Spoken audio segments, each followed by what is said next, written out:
ওম নমঃ শিবায়, ওম নমঃ শিবায়, ওম নমঃ শিবায়। বন্ধুরা, আশা করছি আপনারা সকলে ভালো আছেন এবং সুস্থ আছেন। আর কিছুদিন পরেই বন্ধুরা আসছে 2026 সালের মহাশিবরাত্রি। এই পবিত্র মহাশিবরাত্রিতে ভগবান শিবের পুজো আরাধনা উপবাস রাখা হয়, যা ফাল্গুন মাসের কৃষ্ণ চতুর্দশীতে পালন করা হয়।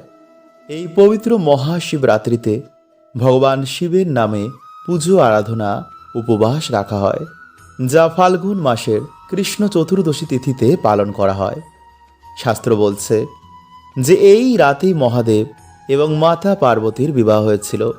তাই বন্ধুরা, এ বছর 2026 সালের পঞ্জিকা অনুযায়ী কবে পড়েছে মহাশিবরাত্রি এবং 4 প্রহরের ভগবান শিবের পুজোর সঠিক সময়, এছাড়া বাবার মাথায় কখন আপনারা জল ঢালবেন এবং মহাশিবরাত্রির দিন ব্রতের সঠিক নিয়ম কী, এই সমস্ত বিষয় বন্ধুরা আমরা আজকের এই ভিডিওতে আলোচনা করব।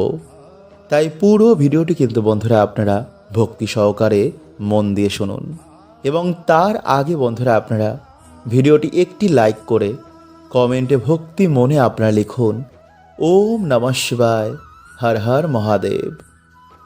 তাই চলুন বন্ধুরা, এবার আমরা জানি যে মহাশিবরাত্রি 2026 সালের 4 প্রহরের নিয়ম, সময় এবং কিভাবে আপনারা ব্রত পালন করবেন।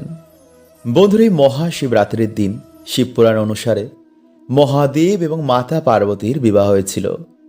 মানে এই রাতে ভগবান শিব ও শক্তির মিলন হয়েছিল। তাই এই রাতকে বছরের সর্বশ্রেষ্ঠ মহারাত বলা হয়। শাস্ত্র বলছে যে মহাদেব এবং মাতা পার্বতীর কৃপা প্রাপ্ত করার, বাবার কৃপায় জীবনের সকল দুর্ভাগ্য নাশ করার, এছাড়া আধ্যাত্মিক উন্নতি, ধ্যান জপ সাধনার সর্বশ্রেষ্ঠ রাত হচ্ছে এই মহাশিবরাত্রির রাত্রি, যেই রাতে বহু মানুষের ভাগ্য পাল্টে যায়। মানা হয় এই দিনে ভক্তরা যা মনোবাসনা নিয়ে এই ব্রত রাখেন এবং এই 4 প্রহরের মধ্যে বাবার অভিষেক করেন, তাদের মনোবাসনা বাবা পূর্ণ করে দেন এবং জীবনে কিছু না কিছু ভালো জিনিস, ভালো খবর তাদের অবশ্যই ঘটে।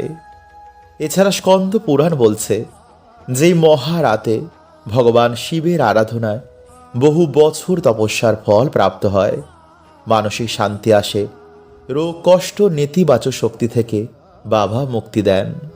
এছাড়া সংসারে সুখ শান্তি ঐশ্বর্য বাড়ে এবং মোক্ষ লাভের প্রতি তারা অগ্রসর হন। তাই বন্ধুরা, এই 2026 সালে শিব চতুর্দশী তিথি শুরু হচ্ছে আগামী 15ই ফেব্রুয়ারি, মানে 2রা ফাল্গুন রবিবার বিকেল 4:49 থেকে। পরের দিন 16ই ফেব্রুয়ারি 3রা ফাল্গুন সোমবার সন্ধে 5:33 পর্যন্ত। তাই চলুন বন্ধুরা, এবার আমরা জেনে নিই যে 4 প্রহরের বাবার পুজোর সময়। যেমন 15ই ফেব্রুয়ারি 2রা ফাল্গুন রবিবার সন্ধে 6:11 থেকে রাত 9:23 পর্যন্ত হচ্ছে প্রথম প্রহরের পুজোর সময়। তারপর 9:23 থেকে রাত 12:36 পর্যন্ত হচ্ছে দ্বিতীয় প্রহরের পুজোর সময় এবং রাত 12:36 থেকে ভোর 3:47 পর্যন্ত হচ্ছে তৃতীয় প্রহরের পুজোর সময়। আর তারপর সর্বশেষ মানে সোমবার ভোর 3:47 থেকে সকাল 6:59 পর্যন্ত চলবে চতুর্থ প্রহরের বাবার পুজোর সময়। এবং তারপর বন্ধুরা আপনারা মানে 16ই ফেব্রুয়ারি সকাল 7টা থেকে বিকেল 3:10 মধ্যে এই শিবরাত্রির পারণ সম্পন্ন করবেন। তাই চলুন বন্ধুরা, এবার আমরা জেনে নিই যে মহাশিবরাত্রির ব্রত রাখলে কোন নিয়মগুলো কিন্তু আমাদের অবশ্যই মানতে হবে, নইলে ব্রতের ফল কিন্তু বন্ধুরা বিফলে যায়। তাই অবশ্যই কিন্তু আপনারা ভিডিওটি পুরো দেখুন। বন্ধুরা, মহাশিবরাত্রি ব্রত প্রতি বছর ফাল্গুন মাসের কৃষ্ণপক্ষের চতুর্দশী তিথিতে পালিত হয়। বিশ্বাস করা হয় যে এই পবিত্র তিথিতে যারা ভগবান শিবের উদ্দেশ্যে ব্রত পালন করে, সন্ধ্যাবেলায় শিবলিঙ্গে জল ঢালেন, তাদের জীবনের দুর্ভাগ্য পাপ ক্ষয় হয়, সংসার মনে শান্তি ও আনন্দের অনুভূতি হয়, জীবনে সমৃদ্ধি কল্যাণ বৃদ্ধি পায়, স্বামী এবং সন্তানের মঙ্গল হয়। তাই বন্ধুরা, এই মহাশিবরাত্রি ব্রতের পালনের দিন আপনারা সকাল সকাল ঘুম থেকে উঠে স্নান সেরে শুদ্ধ বস্ত্র পরিধান করে মনে মনে ভগবান শিবের কাছে আপনারা সংকল্প গ্রহণ করবেন। মনে মনে প্রার্থনা করবেন যে, হে মহাদেব, হে প্রভু, আজকের এই পবিত্র দিন যেন আমি সুস্থ শরীরে শান্ত মনে তোমার সেবা করতে পারি। এবং বন্ধুরা, এই ব্রত শুধুমাত্র কিন্তু মহিলাদের জন্য নয়, পুরুষ এবং মহিলা সকল ভক্তই এই ব্রত এই দিনে পালন করতে পারেন। ব্রত পালনের ক্ষেত্রে আপনারা আগের দিন নিরামিষ আহার গ্রহণ করবেন। ব্রতের দিন সারা দিন উপবাস থেকে সন্ধেবেলায় ভগবান শিবের পুজো অর্চনা সম্পন্ন করবেন এবং পরের দিন পারণ বিধি অনুসার আপনারা উপবাস ভঙ্গ করবেন। এবং যে সকল ভক্ত এদিন 4 প্রহরের ভগবান শিবের পুজো আরাধনা করবেন, তারা প্রথম প্রহরে দুধ, দ্বিতীয় প্রহরে দই, তৃতীয় প্রহরে ঘি এবং শেষ প্রহরে মধু দিয়ে আপনারা শিবলিঙ্গে অভিষেক করবেন।